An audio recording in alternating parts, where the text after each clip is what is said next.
Mrs. Anderson, did you eat the strawberries that were in the fridge again? I was saving those for myself. Oh my, I'm sorry. I made some strawberry jam with them. I can't believe you. Those were expensive. You can only get them at selected shops. They were imported straight from Japan. But they seemed like they were about to start molding. I've been thinking about this for a while. But you need to make sure to only buy food in quantities that you feel confident in finishing. I understand that you like to take your time eating those nice things, but you always end up letting them spoil. It's just a waste. I'm sorry. Did I ask for your opinion? I don't need to hear anything from a person who's too poor to afford nice things. You wouldn't understand how it feels to cherish these things. Did you just call me poor? This is too frustrating. I can't take this anymore. I only decided to move in with you because Larry told me that there would be a bunch of benefits for me. But all you provide for the two of us is stress. What? You use the nice things that I buy without any permission. You only pay a small fraction of the rent. And worst of all, you don't even spoil your daughter-in-law, regardless of how much she's done for you. I'm sorry, but what have you done for me? I let you live with me. Didn't Larry let you know that he wanted to live with me before the two of you decided to get married? That doesn't matter. I can't take this anymore. I've decided that I'm going to stop acting like the nice little housewife that I always try to be. I'm going to stop myself being such a sweet soul to you, and I'm taking better care of myself. Have you ever really been kind to me? You call yourself a housewife and try to look nice in front of Larry. But we both know that the truth is that I always do the housework, while you lie down on the couch, scrolling on your phone. Shut your mouth, you peasant! Don't you dare speak to me like that. You need to keep in mind that the only reason that you have a place to live is because my husband and I are kind enough to provide for you. Larry, I need to tell me what you told Molly to convince her to live with me. Huh? What do you mean, Mom? She just threw all of her anger at me, that this isn't what she signed up for, and that you told her that there would be benefits on her side by living with me. She even went as far to call me a peasant, and that I should be ashamed of not being able to spoil her. Molly told me that you were the one who came up with the idea to live with me and that you convinced her to do so. So I need to know what you told her. Just come clean with it. I need to know this to straighten out this whole situation. Besides, I've been having a feeling that you're lying to me for a while now. What? I mean, you had a bunch of money inherited to you when Dad died, didn't you? He worked at a decent company, so I imagine the insurance was great. Therefore, I figured that you had enough to be well off for the rest of your life. Maybe even better than well off. So I told Molly that you would support us a pretty good amount per month if we let you stay over at our place. So we had a discussion and decided that it would be best to rent the money that we need for now and have you support us to pay it back. And you tried to ask me to live with you guys without raising any suspicions by keeping something so huge from me? Wow.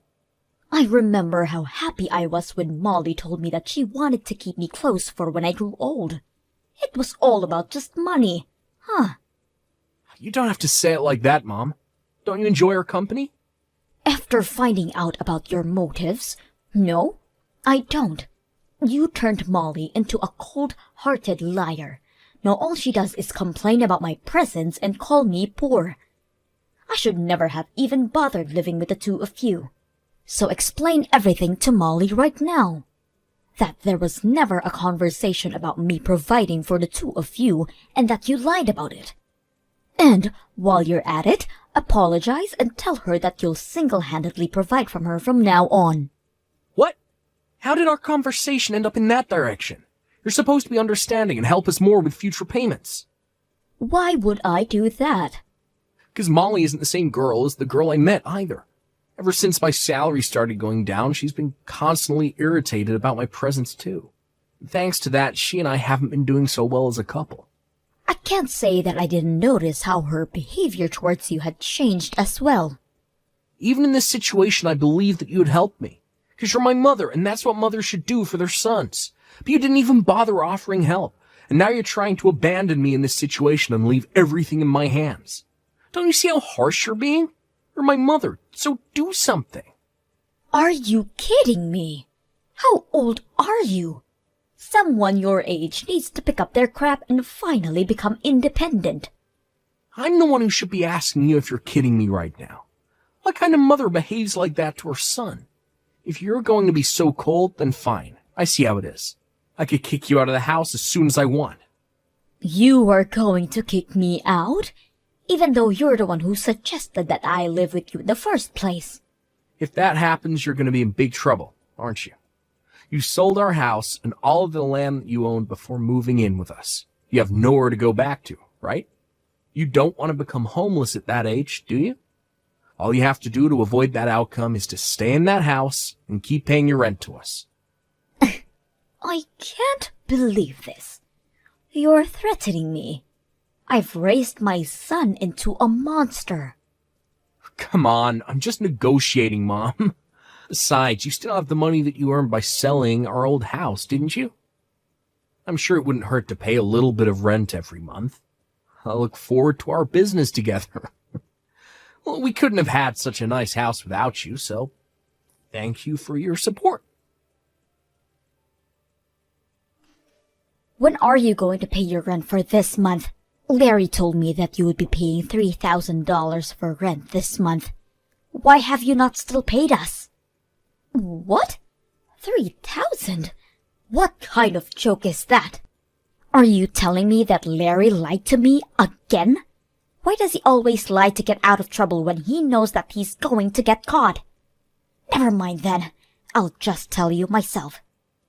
Larry and I will be asking for $3,000 each month as rent from now on. Are we clear? You can manage to do that, right? No, I can't. I already pay an amount that will pay well over my expenses in a month, and now you're asking for $3,000 a month? I'm only paying the same amount that I used to. $1,000 for each month is enough. I guess this means our negotiation has failed. I'll pack up your things and leave them outside. So gather those things and please leave. What? This is your last chance to change your mind. If you promise to pay $3,000 every month, then we'll let this incident slide. I won't throw your things outside. So, what's it going to be? Are you going to pay $3,000 each month as rent? Or are you going to be homeless and spend your nights on a bench in a park? Feel free to make the choices that fits your preference. I can't believe you. You can't just kick someone out like that. As you've already figured out by now, I'm barely getting by at this point, thanks to your dumb little son who couldn't manage to keep his job. You don't have the option to keep another mouth to feed for free. You don't keep me around for free. I pay my part of the expenses. And you say that you don't have the option, but I don't see you getting a job either. Stop arguing with me. My job is to take care of the house. I'm not going to go out and work like a peasant, so you need to pay rent and account for that. How does that make any sense? But you choose to ignore our needs and neglect your part in supporting us. Have you used up all of the money that you earned through selling your house already or something? It's my money, and I get to use it however I want. How selfish can you be? You use all of your money for yourself, while your son and daughter-in-law are struggling to get by. I can't imagine how easy it must be to rely on someone else to live while not making any contributions whatsoever. But that ends now. If you can't pay your rent, then get out of my house this instant. So that's all I was to you, huh? You never cared about me. You just wanted to use me as an ATM. Well then, I'm glad to leave. Shut up, you poor old hag. I mean, what else did you expect to be to us? The only good that you do is pay us, so I think it's fair that we only see you as an ATM. You're not worth the space in our house. You need to leave and never show up ever again. There's literally no point in letting you live with us, you parasite. I guess I'll move into the luxury nursery home with a built-in country club in the town next door. Seriously? I guess he got his habit of lying from you. I'm being serious. And where on earth do you think you're going to get the money for that? I have every single cent that I need to afford it. I currently have $2 million worth of assets. So you can probably do the math that I have enough to spend a lifetime in a nice place like that. 2 million? How? I think I'll get going now.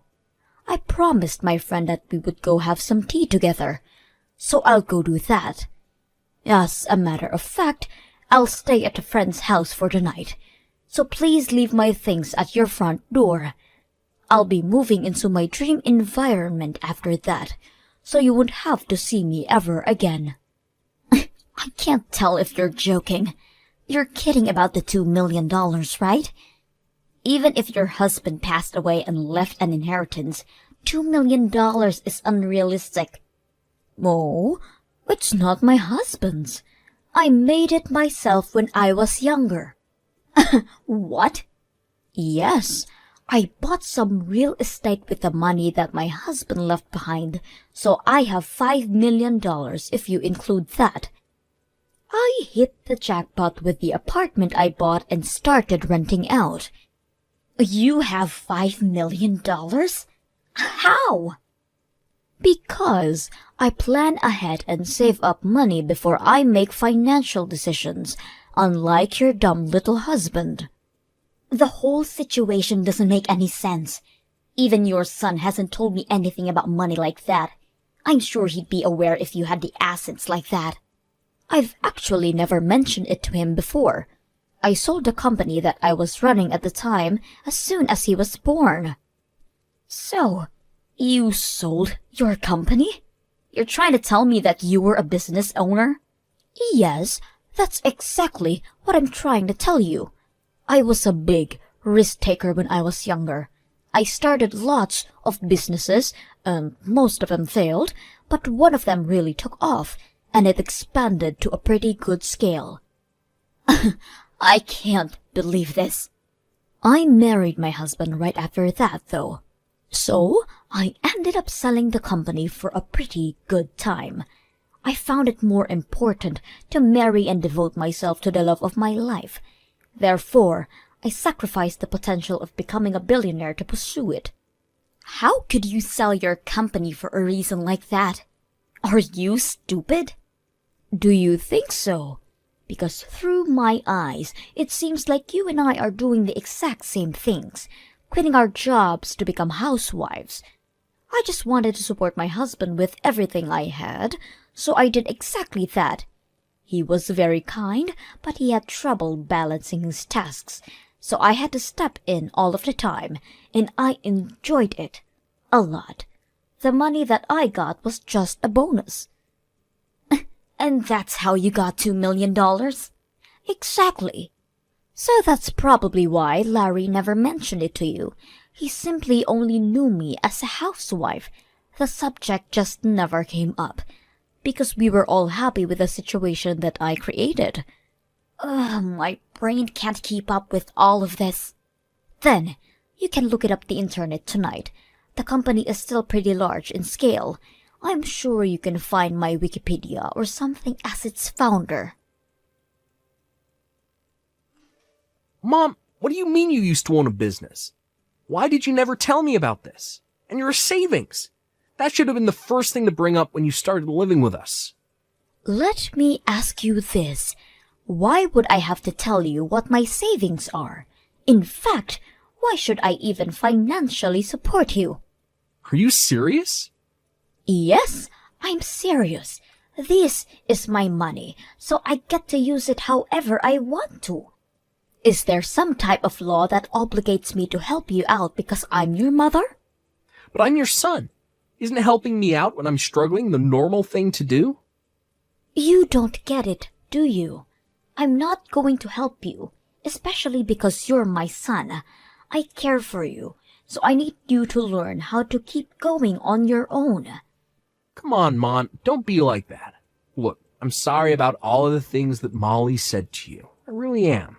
And I'll make sure that she understands her faults too. So, can you please come back and live with us? Molly is saying she'll do all the housework from now on, and I'm sure things are going to work out this time. All you need to do is support us the way you always did, and all are going to be well. Sorry, but I just finished signing up for the nursing home that I was talking about earlier. So, no, I won't be moving back with the two of you anymore. What? Have you already finished signing up? I mean, I can't just stay at a friend's house forever, can I? The place I'm moving to has a whole building to itself, so I'll be spending the rest of my life shopping and sipping margaritas next to a pool. My friend even said that she's moving in with me, so we'll be having the time of our life. They own a whole building? And a country club is inside. How much is that going to cost you? You could save so much money living with us instead. I'd rather use everything I have on myself than let you two parasites steal from me. I hope you and Molly live happily alongside each other. Don't mind me anymore. The poor old hag will be living in a beautiful nursing home with everything she needs to be happiest she could be. Mrs. Anderson, what have you done? What are you talking about? You know what I'm talking about. I really don't. The neighbors, they kept staring at us like we're criminals. And when we approach them, they won't even look at us in the eye. It's very difficult to live comfortably when you're surrounded by people who treat you like that. And why do you suppose that I was the one who did something? Because we haven't done anything to any of them. And this all started as you left our house. Well, I'm so very sorry for the two of you. It might be because I stopped donating to the city. What do you mean? I'd actually been donating to the city for a long while now. You know, giving back to your community feels great. So I'd make large donations towards schools in this area. I also donated all of the money that was used for the furniture of the city hall that was built up a while ago. I'd make donations like the above every year. You do all of that for people that you've never even met? But you still can't pay for our house. How is that fair? Because a couple of adults should be able to account for their own expenses on their own. I lived in that city, and the responsibility was partially mine. So even though I'm not strong enough to participate in volunteer activities, I contribute by using my wealth for the good. But now that I've left that town, I've stopped making those donations. It's not my responsibility anymore. What are we supposed to do now? Everyone knows that the two of us were the reason that you had to leave. So everyone in the city thinks of us as nuisances now? I mean, there aren't many people who are capable of making donations that scale every year. So I guess there won't be anyone to replace me. But it's none of my business anymore. And I have to go easy on spending to keep living in this environment. So all I can say is good luck. What do you mean, good luck? How are we going to keep living here if every single person hates us? Please, come back to town. There's no way on earth that I will ever go back. I mean, who in their right mind would leave a living dream to go back to live with a crappy married couple? If the donations are the problem, then why don't you two just make the donations instead of me? It feels amazing to be able to give back to your community and be appreciated by the people at the same time. I think I've always had a thing for taking care of others. Then take care of us too. Please. Why are you so cold to only us two? Because it's my policy. I only like to take care of people who I like. Do you not like us? No. I like everyone in that city because they supported me a lot when my husband first passed away, and I had to start raising Larry alone. That's when I decided that I wanted to start making the donations. I'm proud to say that I can probably make any type of sacrifice for the people who I love. But I can't do that if I hate you, right? I don't want to pay a single cent for the two of you. You hate us that much? Your own son and his wife? Yes. Even a grandchild wouldn't convince me to bring the two of you into my life ever again. I can't believe you just said that. Boo-hoo. I know it'll be tough, but I hope you two get up on your feet and try to make it work there. Now, I'll go have my afternoon tea on the terrace with my friends now. Goodbye. After that, I immediately met with my lawyer and wrote a will that stated every penny in my name will be donated to non-profit organizations from all around the world. As soon as I sent a letter letting them know, Larry and Molly stopped spamming me with their emails begging me to come back. It seems that they're finally going to start working hard and taking initiatives in their own lives. Larry started studying to earn a certificate that will lead to a promotion in his workplace, and Molly started a part-time job at a cafe as well. It seems that everyone in the city still says the horrible things behind their backs and when they pass by. But they're still trying to earn back their place in the community. Hopefully, everything works out for them, and they can be proud of achieving that.